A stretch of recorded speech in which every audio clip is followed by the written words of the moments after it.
Olá, boa noite a todos. Eu sou Guilherme Frenkel e essa palestra foi gravada para disponibilização no grupo Rita de Cássia de Estudos Espíritas, nosso amado Rita, lá no canal, aqui no canal do Rita de Cássia. E é uma alegria poder falar sobre esse assunto, sobre essa temática, né, sobre a questão da infância, principalmente por conta da nossa atividade primordial, né? Eu sou educador social, gosto muito de me relacionar com a parte de educação, sou evangelizador, coordeno a evangelização de infância e de juventude da nossa sede aqui na Rocinha, na Rua 1, no Rio de Janeiro. E, assim, há algum tempo, né? Então a gente tem refletido, pensado, estudado, debatido sobre esse assunto da infância, sobre a educação na infância, na juventude já há algum tempo. Mas antes da gente começar efetivamente, vamos fazer nossa prece. Que nós possamos mentalizar a figura do nosso amado irmão Jesus, pedindo a Ele que durante estes minutos de nossas reflexões, que nós possamos aproveitar para estabelecer a conexão com o plano mais alto, com os nossos mentores, com os mentores da casa, e assim aproveitarmos o máximo possível das possibilidades de apoio que podem nos ser direcionadas nesse momento em que estamos dedicados ao estudo e à reflexão à luz da doutrina espírita sobre a vida. Graças a Deus. Bom, gente, como eu estava dizendo agora há pouco, essa temática da infância é uma temática que fala muito forte, muito alto ao nosso coração, né? Ela está tratada aqui no Livro dos Espíritos, na segunda parte, ah, sob o capítulo 7, que é a volta do espírito à vida corporal. E é uma reflexão bastante importante para a gente, porque tem a ver com essa nossa história, né? Tem a ver com esse movimento que a gente faz efetivamente, né, de retornarmos ao plano dos encarnados, né, assumirmos um corpo de carne, experimentarmos vivências, realizarmos aprendizados, nos construirmos enquanto seres humanos, enquanto sujeitos encarnados, mas também amealharmos reflexões sobre a essência de ser um espírito, né, que é o nosso movimento principal. Bom, nessa reflexão, Kardec então faz algumas perguntas que são muito chave para conseguir compreender melhor essa fenomenologia chamada infância, né, esse fenômeno, compreendendo dentro desse contexto da volta ao mundo dos encarnados, né, para uma experiência mais ou menos longa, conforme a necessidade, conforme as circunstâncias em que o espírito se apresenta, né, em que ele se encontra. Bom, mas antes da gente pensar nisso, eu fiquei pensando, refletindo que talvez fosse importante nós olharmos para uma outra questão. O processo de encarnação, né, propriamente dito, ele, como o próprio nome sugere, ele é um processo. Não é uma coisa que acontece num momento, né, único, em um dado segundo, um estalar de dedos. É algo que começa já lá na erraticidade, à medida que nós estamos nos preparando, né? Vamos percebendo a necessidade de aprendizado, vamos sendo convidados pelos amigos espirituais a refletirmos sobre as nossas necessidades, sobre as possibilidades que se abrem, né? Vamos nos preparando para esse movimento encarnatório, vamos articulando com outros espíritos que possam, porventura, nos receber nesse processo, nesse movimento, né?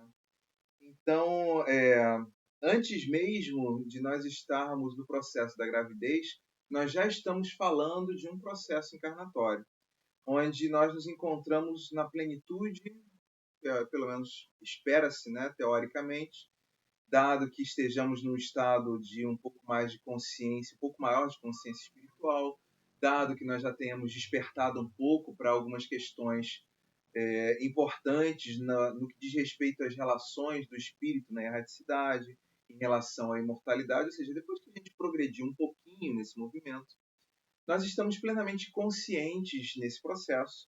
E quanto mais empenhados em nos tornarmos espíritos felizes, quanto mais conscientes da necessidade de acatarmos a lei de Deus, quanto mais conscientes da necessidade da prática do bem, quanto mais intelectualmente desenvolvidos sobre os processos da vida e da morte, nós vamos estando cada vez mais inteiros e participantes nesse processo encarnatório, né?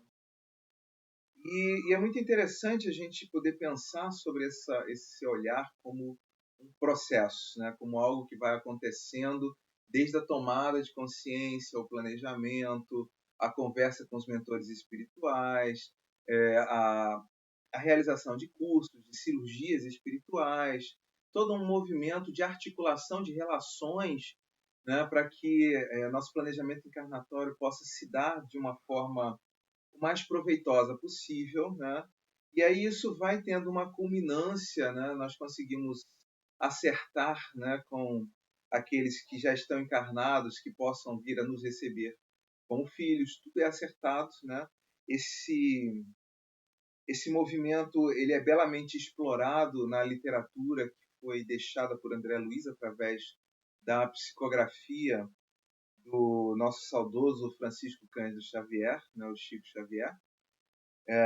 Mas também essas informações elas estão totalmente alinhadas com os conteúdos que estão no Livro dos Espíritos. E essa fasezinha final desse processo antes da encarnação propriamente dita, ele é muito coberto pelo livro Gestação, Sublime e Intercâmbio, de Bernard, que é uma obra também muito legal para a gente pensar nessa movimentação, né? Então, estamos nós com um grau mais ou menos claro, mais ou menos amplo sobre as nossas possibilidades encarnatórias, sobre os nossos desejos, sobre os planejamentos, né? Algumas vezes nós não estamos na plenitude dessas possibilidades e vamos sendo conduzidos por processos mais ou menos automatizados, mais ou menos automáticos, né? Sem muita participação de nossa parte. Mas, como disse, à medida que a gente se desenvolve, a gente vai tomando parte.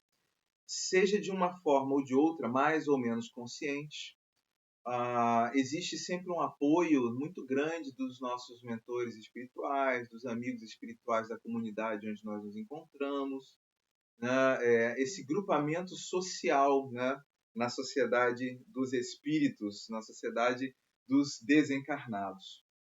Então, é um movimento muito esperado e um movimento muito importante, e que nós sabemos também da dificuldade de termos sucesso total, de termos êxito nessa movimentação, né? Daí, inclusive, ser um momento de muita apreensão para o espírito, né?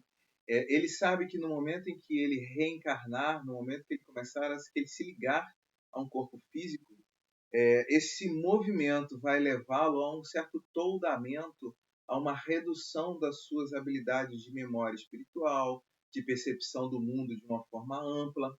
Ele tem plena consciência que ele vai estar muito imerso na matéria, né? E esse é um dos pontos que Kardec trata nesse capítulo, nesses itens, nas perguntas que seguem da 379 até a questão 385. Né? Bom, dado o planejamento, com nossa participação ou sem a nossa participação, de uma forma mais ou menos articulada ou a partir dos automatismos que a lei natural oferece, o fato é que nós acabamos nos ligando a uma célula matriz, né? O ovo, né, que vai começar a se desdobrar, foi resultado da junção entre o óvulo e o espermatozoide, então isso na barriguinha, na barriga da mamãe, né? E essa célula, ela tem uma ligação especial, conforme nos contam os espíritos, no livro dos espíritos. Ela tem uma ligação especial com o espírito encarnante, e essa relação ela vai se intensificando, esse elo, esse vínculo, ele vai se fortalecendo à medida em que a gestação aumenta, à medida em que esse embrião vai se desenvolvendo, à medida que ele vai ganhando corpo. Nessa movimentação, a gente sabe que há um processo, segundo de Bernard, um processo de adormecimento das potências do espírito, que vai sofrendo uma espécie de redução da sua estrutura perispiritual, um processo de adensamento das conexões com o embrião e um consequente processo de adormecimento que vai durar o período da gestação. Bom, com o advento do nascimento propriamente dito, os espíritos nos dizem que ali se dá de forma efetiva e definitiva o processo encarnatório. Quer dizer, definitiva enquanto aquela encarnação durar, né? E aí começa esse período chamado de infância, onde nós percebemos uma incapacidade muito grande de manifestação das potencialidades do espírito. Os bebês eles têm dificuldades para articular os movimentos, para perceber o entorno, para conseguir organizar-se, movimentar. Eles têm uma série ainda de hábitos, de costumes e de aprendizados a serem realizados, hábitos esses que vão durar um tempo bastante grande, né? Então, nessa fase da infância, nós somos levados a pensar, né, que talvez esse espírito não seja tão desenvolvido, né? E eu acredito que essa concepção ela vem muito de dois pontos. Um deles é esse, que é natural quando nós observamos a impossibilidade da expressão plena do espírito durante o período da infância, né? A sua incapacidade de sair falando as coisas, a sua incapacidade de fazer leituras de mundo, a sua dificuldade de trazer as questões das memórias das vidas, né, anteriores, a necessidade de aprendizados os mais diversos, formação de vocabulário, formação de capacidades motoras, associação de ideias, ou seja, nos vem essa sensação de que aquele ser ali acabou de ser criado. A outra perspectiva que eu acho muito interessante, que nos leva a esse pensamento, é também a ideia, né, a negação da reencarnação, né, um contexto que está muito presente no nosso pensamento judaico-cristão, né? Nós, durante muitos séculos, construímos essa ideia de que a alma, a essência espiritual do ser, é criada no ato da concepção, ou seja, antes da concepção não havia nada, né? Então, aquele espírito é como se fosse uma página em branco, a ser moldado, a ser desenvolvido, a ser capacitado para interagir no mundo e, através de uma vida mais ou menos longa, construir a sua história de ventura ou de insucesso, porque após a morte do corpo, né, esse espírito então tem o seu julgamento ou aguarda o seu julgamento final e será direcionado conforme suas ações para o inferno ou para o céu ou para alguma estrutura análoga, né? E essas ideias elas são importantes para a gente pensar, né? Porque os espíritos eles nos dizem que não, na realidade, o que é criado ali no momento da concepção é aquela matriz da estrutura biológica que formará o corpo e se desenvolverá dando a possibilidade de um corpo de relação, mas que a alma, a essência espiritual que animará aquele corpo, ela já pré-existe, ou seja, ela existe antes da concepção e ela tem, na realidade, uma longa história, né, de outras encarnações, de encarnações anteriores, em que esse espírito experimentou diversas vivências, conheceu diversas pessoas, passou por diversas épocas, construiu vários outros aprendizados. E aí, quando Kardec confronta esta perspectiva do espírito multimilenar, que já traz uma experiência pregressa, e a imaturidade, a incapacidade da criança em se manifestar em todo esse potencial, então ele começa a refletir, né, um pouco sobre, primeiro, será que está certo? Será que é isso mesmo? Esse espírito ele é menos desenvolvido do que os outros? Né? Esse é um olhar.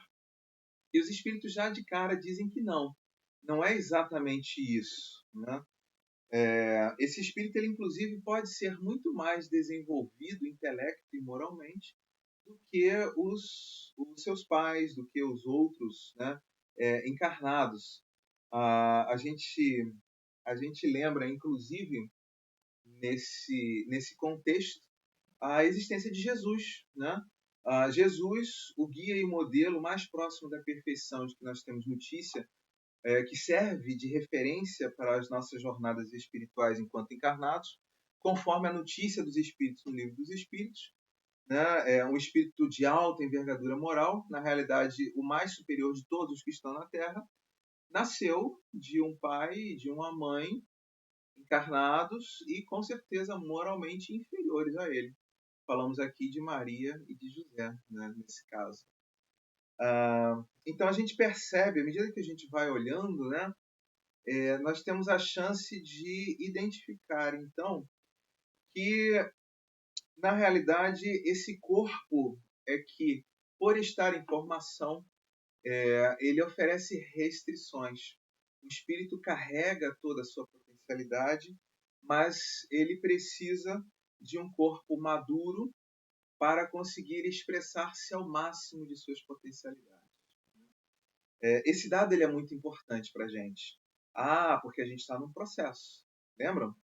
Então, o fato de ter nascido não significa que o nosso corpo está 100% maduro. O nosso cérebro, o nosso sistema nervoso vai precisar passar por um processo de amadurecimento. Né? A gente vai precisar povoar as células, né, as sinapses nervosas desse cérebro com memórias, com conhecimentos, com aprendizados. Aprendizados desde os mais simples, né, como as questões da coordenação motora, a possibilidade de articular, a possibilidade até mesmo de olhar para esta coisa, né, com 5 tentáculos e entender que isso é uma mão, que a gente consegue enviar um comando e abrir e fechar, né? Até os movimentos mais complexos, como a possibilidade de abstração do pensamento, ou seja, não pensar de forma absolutamente concreta sobre as coisas. Né? Só para citar um exemplo de abstração, de capacidade de abstração, quando nós usamos a figura de linguagem "a vaca foi para o brejo", né? Quem tem um raciocínio totalmente concreto, uma criança, ela vai imaginar aquele bichinho, a vaca, se ela já tiver conhecimento sobre o que é uma vaca, entrando num brejo. E aí, assim, se ela também tiver o conhecimento sobre o que é o brejo, então ela vai formular uma ideia, ela precisa ter formulado anteriormente uma ideia sobre o que é um brejo, sobre o significado dessa palavra e a associação com aquele conceito. A mesma coisa sobre a vaca, a mesma coisa sobre a ideia do ir. Então ele precisa ter construído em si o conceito sobre vaca, sobre ir e sobre brejo. E aí ele vai fazer a associação direta e vai imaginar a vaquinha entrando no brejo, saindo de onde está e entrando no brejo. Quando nós desenvolvemos a capacidade de abstração, a gente entende que isso é uma figura de linguagem. E aí nós automaticamente entendemos, conforme o nosso dicionário cultural, que a vaca foi para o brejo significa que o planejamento foi frustrado por algum motivo. Porque há todo um aprendizado cultural que nos trouxe até esse patamar. Então, essa dicionarização também precisa ser realizada. Né? E cada cultura, cada contexto possui o seu próprio dicionário, que vai variar de acordo com a localidade, com as experiências dos seres humanos ali encarnados, vai variar de acordo com o tempo, com o momento histórico. Né? Então, percebam, O nosso cérebro ele precisa estar aparelhado dessas lembranças, desses conceitos, para que o espírito possa utilizar-se desses mecanismos. Eu gosto muito de pensar num exemplo bem legal, né? Eu, como profissional de informática, primeiramente, né? Eu gosto muito de pensar nessa relação trazendo para os exemplos de informática cada vez mais frequentes. E, atualmente, eu acho que a gente pode pensar até mesmo nos exemplos da telefonia celular, né? Um smartphone. Ah, Imaginando que nós estamos numa área que tenha sinal de rede Wi-Fi ou que tenha um sinal de rede de internet e que a minha linha de telefonia esteja é, habilitada nesse aparelho celular, considerando que esse aparelho celular esteja carregado, eu não posso fazer qualquer coisa nele. Eu só poderei agir nele a partir dos programas, dos apps, né, dos aplicativos que estejam instalados. Então, se eu quero tirar uma foto, eu preciso acionar no celular o aplicativo da câmera. E existem, inclusive, diversos aplicativos diferentes com diversos recursos. Então, nós vamos instalar aqueles que sejam mais adequados para o que nós queremos fazer. Se eu quiser digitar um texto, eu vou precisar ter um app que me possibilite a digitação do texto. Se eu quiser navegar pela internet, eu vou precisar ter um navegador instalado para fazer essa navegação. Se eu quiser usar a comunicação, né, direta por mensagem e por voz do WhatsApp, eu vou precisar instalar o aplicativo do WhatsApp. Agora, em tempos de pandemia, se eu quiser participar daquela reunião do Zoom, né, reunindo todos os colegas de trabalho, por exemplo, ou assistindo uma aula na universidade, eu vou precisar instalar esse aplicativo no meu celular para que eu possa acessar aquele serviço. Ou seja, não basta apenas ter a capacidade de processamento, de recolhimento de voz, de exibição de informações, de envio dessas informações pela internet. É necessário que eu tenha um software, um aplicativo, um conjunto de comandos, né, de instruções que me possibilitem utilizar esses recursos de uma forma especializada. Isso acontece de forma mais ou menos análoga com o contexto da encarnação, né? Eu posso ter toda a potencialidade espiritual de me manifestar, mas se eu não tiver, né, de forma análoga ao celular, eu coloquei o celular carregado, com sinal de internet, com uma linha telefônica habilitada, se eu não tiver um corpo saudável para aquelas expressões, eu não vou conseguir me manifestar naquele campo. Então, uma pessoa com a deficiência visual, ela não vai conseguir ver as coisas da forma como nós vemos. Então, esse espírito vai ser limitado nesse contexto. Além disso, ele vai precisar das ferramentas no cérebro, dos aplicativos, dos conceitos, dos conhecimentos formulados em sinapses no cérebro, para que, quando nós virmos aquelas questões que são apresentadas, a gente possa tomar as decisões, formular novos conceitos, construir novos conhecimentos pela associação de ideias. Então, nesse sentido, a gente entende por que na infância o espírito se manifesta de forma tão imatura, tão pueril, né? Ele está com o seu hardware, o seu corpo, ainda em processo de desenvolvimento, né? O sistema nervoso, segundo a neurociência, só amadurece completamente, só está completamente amadurecido a partir dos 7 anos de idade. Então, é necessário que passem 7 anos de alimentação saudável, de cuidados com saúde, sem a intercorrência de doenças graves, né? Com todos os devidos cuidados que a mãe possa, os pais possam cercar, para que esse sistema nervoso amadureça de forma adequada. Além disso, é necessário carregar esse hardware com o software, com os aplicativos. É necessário que nós formulemos os nossos dicionários, que a gente realize os aprendizados. Então, é como se o espírito, enquanto comunicador, portando o seu corpo, o seu celular, estivesse ali fazendo, né, a carga do celular, colocando o chip de dados, fazendo a configuração do Wi-Fi, fazendo o download dos aplicativos que ele deseja, aprendendo a manusear aquele equipamento, porque isso também é importante, né?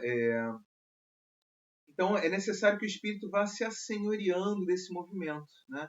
Então, ele sai da sua zona de conforto, sofre esse abafamento de um corpo em formação, e nesse momento, então, ele se encontra mais flexível para novos aprendizados, porque ele sai dos automatismos que ele vinha experimentando, né?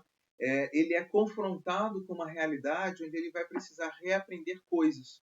E diante desse processo de reaprendizado de coisas, de fala, de locomoção, de conceito, de um modo geral, ele vai tendo a oportunidade de mergulhar, de olhar para outras formas de ser humano.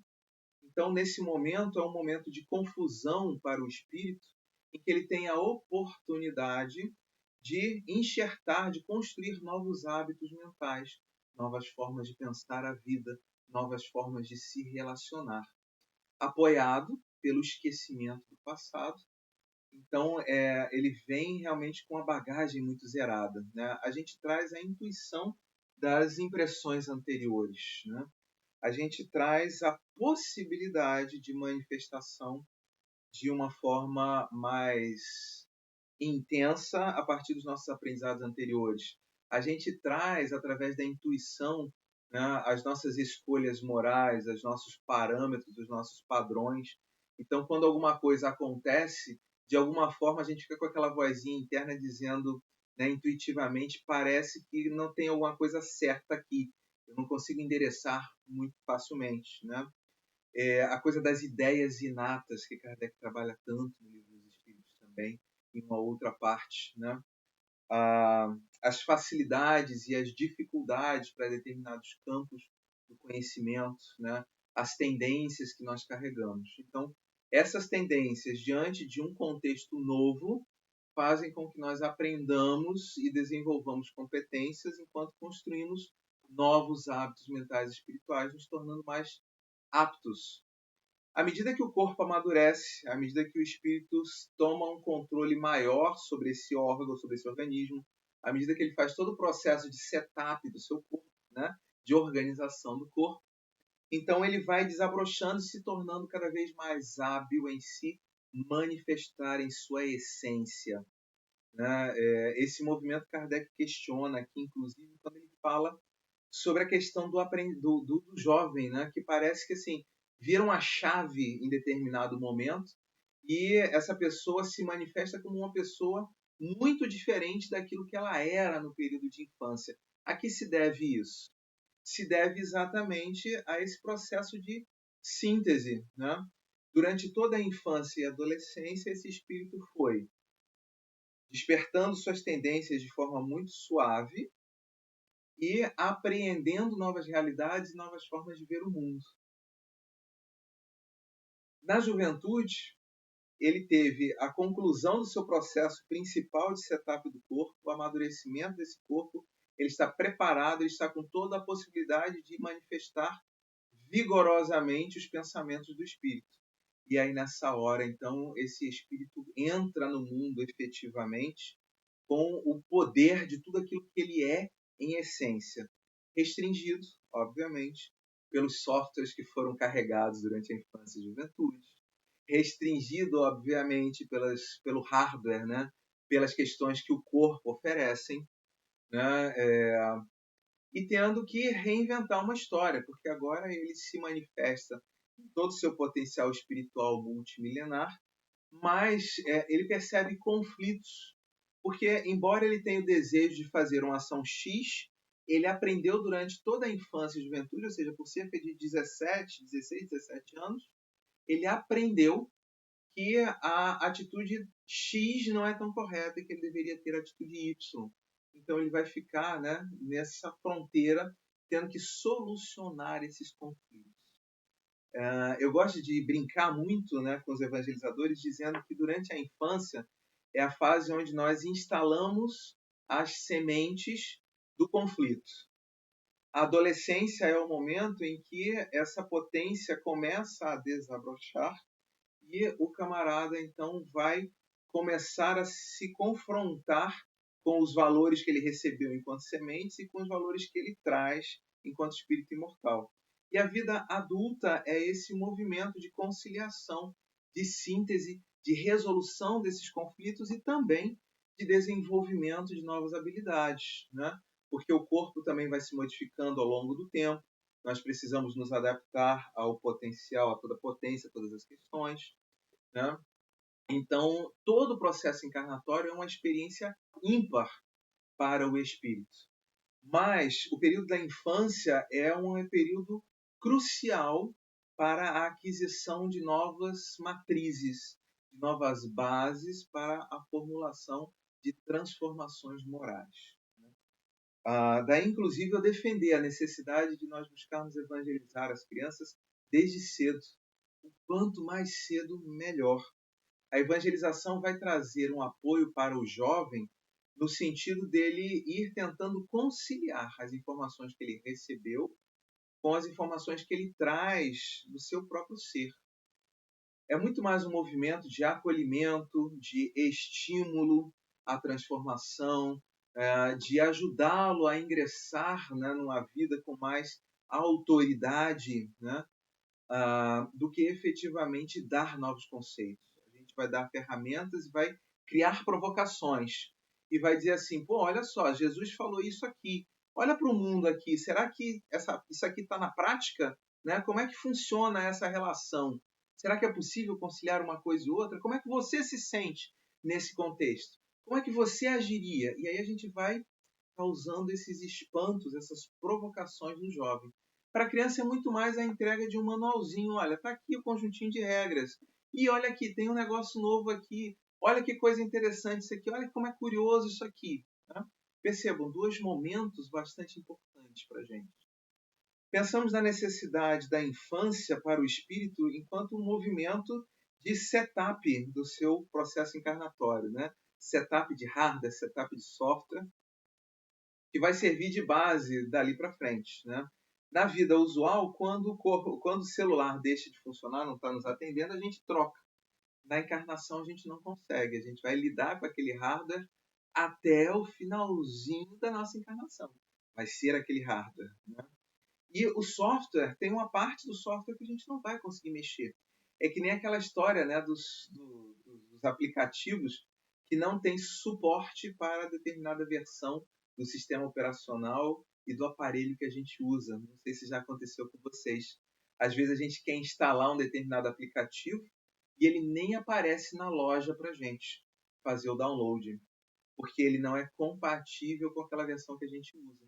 Às vezes a gente consegue fazer um upgrade, né? Uma atualização da versão do sistema operacional. E às vezes o aparelho simplesmente não suporta. E a gente vai ter que lidar com essa limitação. O espírito é a mesma coisa. Né? Há coisas que aconteceram na infância e na juventude que são determinantes, e há outras que a gente tem um pouco de controle ainda sobre essa perspectiva. Né? Então, pensar sobre a infância é pensar que é um período em que o espírito não consegue se manifestar em todo o seu potencial possível na encarnação, porque ele ainda está consolidando seu corpo, aprendendo a lidar com aquele maquinário, adaptando-o às suas realidades, né? Enquanto ele vai também coletando informações, realizando aprendizados, né? Para que em algum momento, então, ele consiga, quando tiver a possibilidade de se manifestar integralmente, ele tenha base para essa manifestação. Para que quando a gente falar assim dentro do nosso contexto Brasil, né, língua portuguesa, a vaca foi para o brejo, a gente perceber, né, até mesmo se a gente está dando uma sugestão concreta, de leitura concreta da frase, porque pode ser que um fazendeiro esteja falando para os peões que a vaca foi para o brejo e que é necessário ir lá resgatá-la. Como também podemos estar falando sobre o contexto abstrato. E aí, quando ouvimos essa frase, a gente diz assim, tá, e aí você foi frustrado em quê? O que você estava planejando que não deu certo? Será que eu posso te ajudar de alguma forma? Né? E essa questão linguística ela é tão interessante, né? Que quando a gente olha para pessoas com de outras culturas, de outros países, essas pessoas têm dificuldade de assumir, de assimilar essas figuras. porque elas não têm aquele dicionário cultural, né, que vem junto com o dicionário das palavras, que é fruto da vivência, que é fruto da experiência. Eu gosto de fazer uma brincadeira, inclusive, com a palavra sinistro. Se a gente falar o evento ontem foi sinistro, se a gente falar essa frase para um corretor, ele vai entender que houve um acidente e vai ser necessário acionar o seguro, porque um sinistro é a fatalidade. Se a gente disser, né, hoje eu já nem sei se é válido, mas na época em que eu era jovem, quando eu dizia o evento foi sinistro, significava que esse evento foi incrível, foi fantástico, foi muito bom, eu fiquei muito animado com aquelas ocorrências. Hoje, se nós dissermos foi sinistro, eu já nem sei, né? Há uma outra geração que pensa no sinistro como algo macabro, algo temeroso, algo a se temer, percebe? Então, essa coisa dos dicionários que também são vivos e se movimentam ao longo do tempo. Bom, deixa eu tirar uma colinha aqui, porque Kardec fala outras coisas, embora a gente não tenha muito tempo ainda, mas dá para trazer informações também importantes, né? A gente pensou sobre a utilidade da infância. Um outro mecanismo que Kardec traz aqui também, que é muito interessante, é que exatamente por conta dessa nossa inocência, dessa imaturidade, da incapacidade de nos manifestarmos plenamente, até mesmo as questões da forma biológica, né? O nosso corpo, o corpo do bebê, o corpo da criança, todo bonitinho, todo fofinho, engraçadinho, ele suscita, ele sugere, ele provoca nos pais um desejo, um encantamento, né? Um desejo de cuidar, um encantamento, uma amorosidade. Isso é tão forte, a ciência hoje nos fala, inclusive, que na relação materna, esse movimento ele tem justificativas, inclusive, nas questões químicas que se construíram durante o processo gestacional e que seguem regulados pelos hormônios durante um período muito grande, né? Essa relação mãe e filho ela é muito intensa. Então, esse movimento da maternagem, né, há uma movimentação biológica, morfológica, que nos estimula a cuidarmos. Então a gente pode receber aquele espírito que foi nosso inimigo na encarnação anterior, sem nem nos darmos conta disso. E nós vamos aprender a amá-lo, porque ele é um ser fofinho, bonitinho, engraçadinho, está ligado a mim quimicamente, biologicamente, geneticamente. Então a gente interpreta ele como sendo um pedaço nosso, devido à nossa materialidade, à nossa relação tão intensa com a matéria ainda. Então esse passo é um passo muito importante, a infância, né, é um passo muito importante também no estreitamento desses vínculos no laço familiar, né? Claro que toda a questão das ideias inatas, que toda a história anterior surge muitas vezes, principalmente quando são histórias muito fortes, elas surgem e a gente consegue mapear contextos de repulsa, de dificuldade de estabelecimento das relações, né? Não vou entrar aqui no contexto romântico dizer que toda maternidade é excelente, maravilhosa, né? A gente conhece histórias de relações dificílimas entre pais e filhos, entre mães e filhos, né?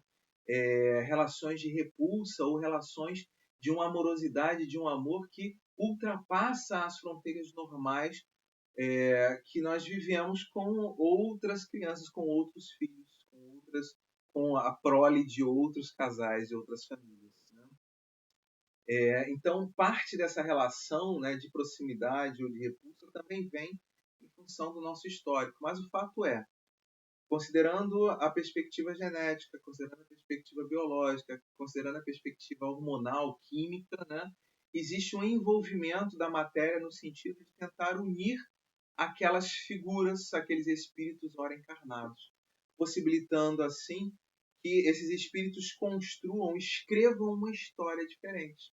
Né? Então a gente vai sensibilizar, a gente vai ter a chance de sensibilizar, por exemplo, um espírito duro à questão do amor.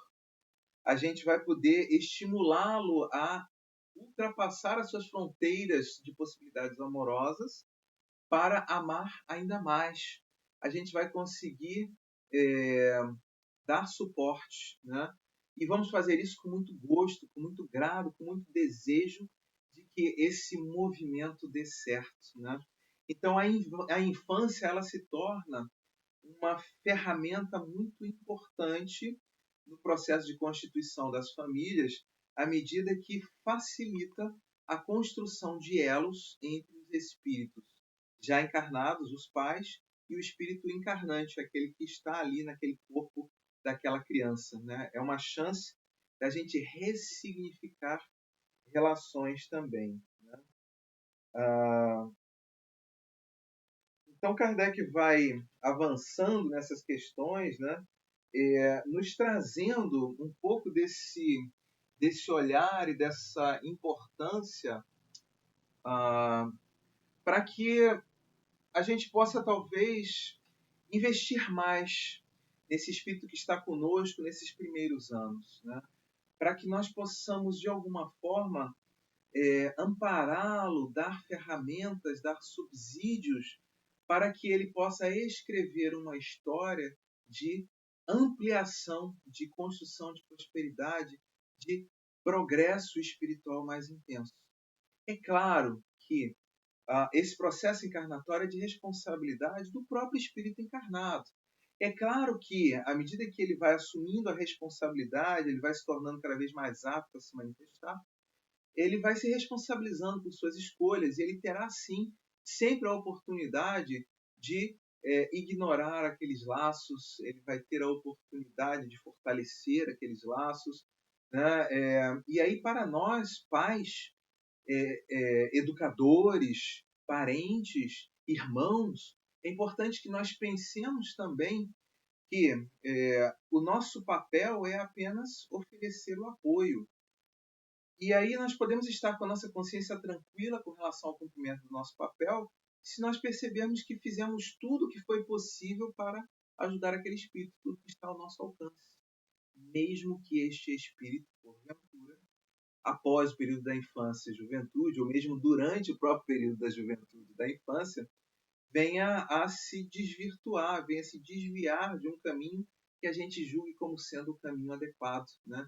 Ele está assumindo as rédeas do seu próprio destino, utilizando as sementes que nós entregamos para ele. Então, o pai e a mãe se responsabilizam pelo esforço que estão fazendo, não pelo resultado obtido. Percebe como é interessante esse olhar?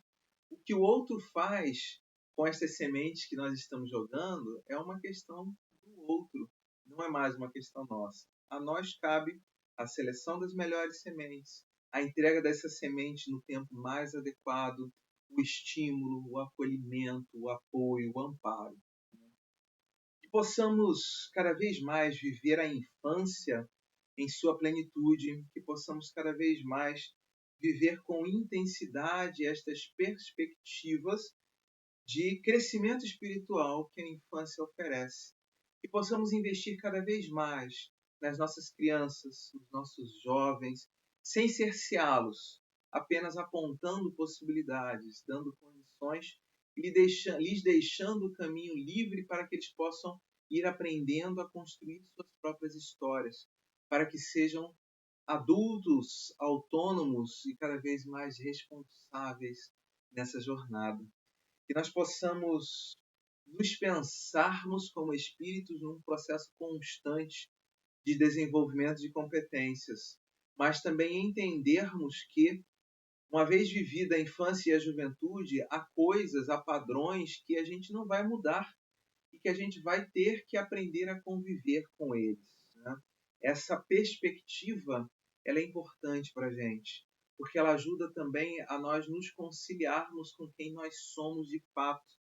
Embora façamos grande empenho de nos melhorarmos, de modificarmos padrões, de desenvolvermos novas habilidades, nos conciliarmos com o fato histórico, com as restrições biológicas, com as restrições culturais que nos significam, ou seja, nos aceitarmos é um papel muito importante para a gente, né? Então, que nós possamos olhar com gratidão para o nosso período de infância, pelo que foi possível realizar, que possamos olhar com um olhar de esperança para a nossa história espiritual, que possamos continuar investindo sim na melhoria contínua, mas sem o desespero, porque há questões que realmente a gente só vai conseguir realizar, retomar, numa próxima encarnação. Né? Há coisas, inclusive, que a gente só vai tomar consciência no momento que a gente retornar ao mundo espiritual, que a gente puder olhar com o olhar do distanciamento para aquela experiência de uma encarnação mais ou menos longa, como eu dizia no início. Bom, a gente passou aqui pelo nosso período dos 40 minutos, na verdade avançamos 2 minutinhos e pouco. Vamos fazer a nossa prece, agradecendo a possibilidade da infância, lembrando do Senhor Jesus, falando da importância de estarmos abertos ao aprendizado constante, quando ele ressaltava a perspectiva do vinde a mim, as crianças, que possamos ser crianças nesse sentido, de estarmos flexíveis, disponíveis ao aprendizado constante, à refatoração de nossos pontos de vista, à reconstrução dos nossos pensamentos, à reorganização de nossas emoções, de nossos sentimentos, mas também estejamos calmos, tranquilos e serenos no que diz respeito às nossas restrições, às impossibilidades que são apresentadas a partir dos momentos em que nós nos encontramos em idades cada vez mais avançadas.